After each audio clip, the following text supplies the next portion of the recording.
In the next half an hour, hundreds of thousands of students around England, Wales and Northern Ireland will find out their exam results. Yes, grades in A-levels, BTEC Nationals and T-levels will determine their next steps for employment, training or further study, of course. Joined now by the Education Secretary, Bridget Phillipson. Very good morning to you. Hello, good morning. So it's, 26 minutes and 8 seconds until people get those results, 8 o'clock. It's a nervous time, isn't it? It's a very nervous time. It's also a really exciting day for our young people. This is the chance where they see all of their hard work rewarded. And I know how hard so many of our young people have worked in the face of a lot of disruption in recent years.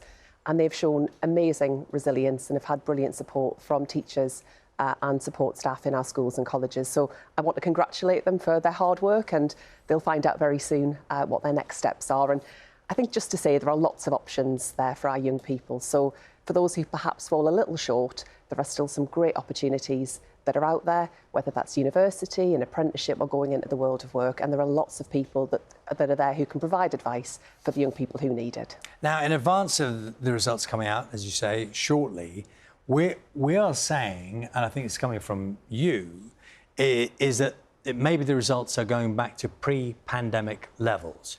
Do you want to explain that so that we understand, but also students understand exactly what that means? So last year, the marking and grading returned to the way that things had been done before the pandemic. This is now the second year where that is the case. So we would expect results this year to be broadly in line with last year's results. Before that, during the pandemic period, obviously the then government had to take decisions about doing things differently because it just wasn't possible for young people to sit exams because of COVID and all of the disruption.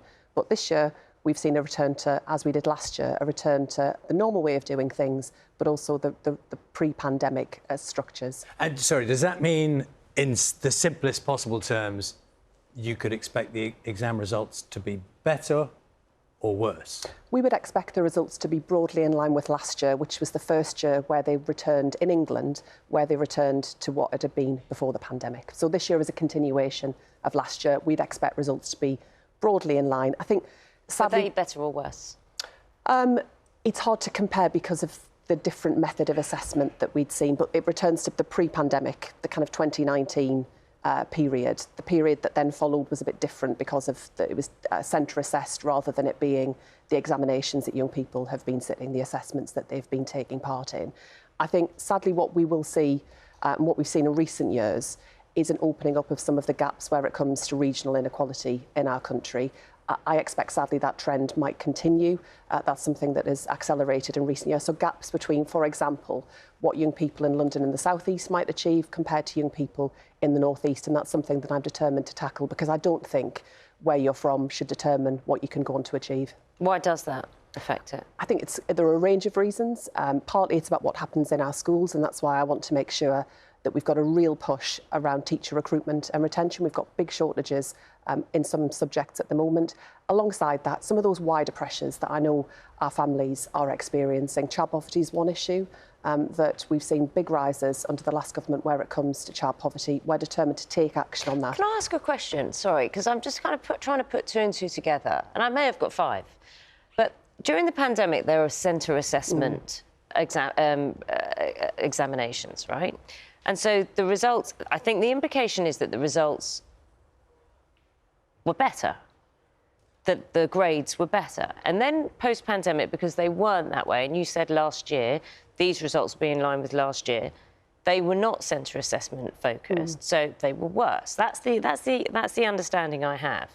So if that is the case, if people are being judged amongst their circumstances or assessed amongst their circumstances, why does that not happen in education nationally? So if there is poor recruitment in the North, or there's a struggle to get recruitment, why are those children who are just as bright, just as determined, not assessed on those circumstances rather than lumped into a system where they're automatically at a disadvantage? So I think it's about making sure that where it comes to the teaching and learning, you raise the standards there, because at the end of that process, you have to have a fair system where all young people can be compared in terms of what they've been able to learn and achieve, and then the outcomes that they've secured. The challenge that we saw during the pandemic, when it wasn't on the basis of assessment and examination, is that there is an element to which teachers just have to make a best attempt at understanding the level that a young person has got to.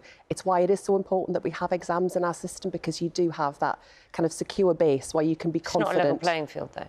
Well, it's not a level playing field in that the circumstances of young people in our classrooms, their outcomes are not equal, because where they've come in isn't at the same level, and the support that they receive, including at home, which is why, I know that lots of families are finding it really hard at the moment. That's why the work that I'm leading as co-chair of our task force from government on child poverty is about tackling all of the drivers that we see, but also the outcomes that come from it. We know that if you grow up poorer in places like the North East, your outcomes in life aren't as good as they should be. Okay. And I believe that has to change. It's what I came into politics to change. Can I just check something on a technical? You're the Education Secretary. As we speak now, are you party to information that we're not in terms of the overall picture? You are? Yes, we are allowed. It's just helpful in a way, because there's not guesswork on your part. No. So what do you know now, as we sit here with, 20 minutes to go, that we don't in terms of the overall picture, the things that concern you? Yeah. So you'll appreciate that we do, from government, we do receive information about the likely pattern of results. There'll be more data published, and then more data published later in the year that provides more detail. So, as I say, I think we would expect results this year to be broadly in line with last year. I think that's a good step. But my concern, and this goes back over a number of years where we've seen gaps widening and opening up where it comes to outcomes for young people from places like the North East and the Midlands compared to young people in London and the South East. I'm concerned that we're going to see a continuation of that problem. That started and has accelerated under the last government. We've got a big challenge to turn that around. But it's why I'm absolutely determined that we do make a difference there. Let's talk about some of the qualifications other than A-levels, T-levels and BTECs as well. There was a suggestion that from the previous government that should be set aside, that you shouldn't be carrying on with those qualifications. Where are you on that? I think T-levels are an important part of our system. I think they provide really high-quality options for young people around technical and vocational education. The problem that we saw under the last government was that the rollout was beset with lots of problems, and we want to sort that out, make these qualifications work for our young people. But alongside that, T-levels won't be for all young people who want to go down a technical or vocational route. So what we're doing at the moment is looking at the other options that sit alongside T-levels to make sure that we've got a good mix so that all of our young people are able to study for a really high quality qualification, and where it's technical and vocational, there are good routes into a career. When you say T-levels are good, high qualification, why are there some universities that don't accept them? We ran a film earlier on this programme, and one of the... Katie was one of the students who completed her T-level in healthcare and just said she knows people who with T-levels who are just not being accepted. I'm very surprised to hear that, because I would expect that universities should understand and accept T-level qualifications, including through UCAS points for university applications. I'm very surprised. Well, it's definitely something to look into then, isn't it? We've spoken about university funding. We've spoken about how the cost of going to university. Tuition fees have been frozen for around a decade. There's inflation that's rising. I don't need to give you an economics lesson. What are you going to do about those universities which are saying, look, we're threatened with having to close certain departments or simply shut down? We cannot be sustained like this. Look, this is a really big challenge, and I want to make sure that our universities succeed into the future. That's why, on becoming Secretary of State, I took immediate action to refocus the work of the regulator, the Office for Students, to make sure they have a really sharp focus on making sure our universities are financially sustainable. What we saw in recent years under the Conservatives was, I think, a fixation on kind of culture wars issues around universities, and also a belittling of young people's achievements. The chance to go to university, the chance to study, is something that I want young people to be able to think is for them and where they've got the qualifications in order to get on. But the university funding system does require reform. There are lots of challenges that are there. A little more than a month into the job, you'll appreciate that we're looking at the options around that and how we take that forward.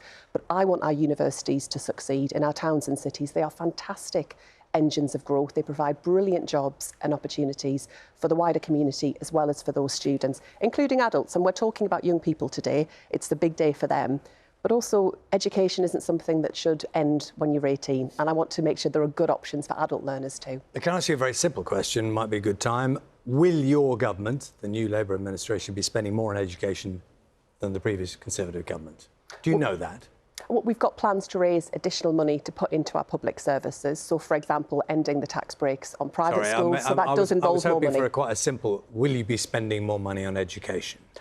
We will raise additional revenue through ending tax breaks in private schools to invest in our state schools, but we'll have a budget process that comes up later this year in October, and I don't think the Chancellor will be very happy with me this morning if I got ahead of her on that. We should ask, how did you get on in your A-levels? It was quite a long time ago now, but I remember the nerves of being sat there waiting to go into school to collect my results. I did 4 A-levels, and I got 4 A's in my A-levels. Well done. Happy day for you. It was, yeah. And just to say, you know, it worked out for me, and I had a straightforward journey. I mean, I had to overcome quite a lot in my life to get to that point, but it was a straightforward journey. But for those young people who've got what they need today, that's fantastic and congratulations. For those where it maybe isn't quite right, don't worry, there's lots of support that's available there and lots of great options, including through clearing or apprenticeship routes and much more besides, and lots of people who can provide advice and support. We're going to be chatting a little later. Thank you very much for coming to see us this morning. We're going to be chatting to students getting their results, whatever they may be. And you're quite right, you know, it'll be okay. It will be okay.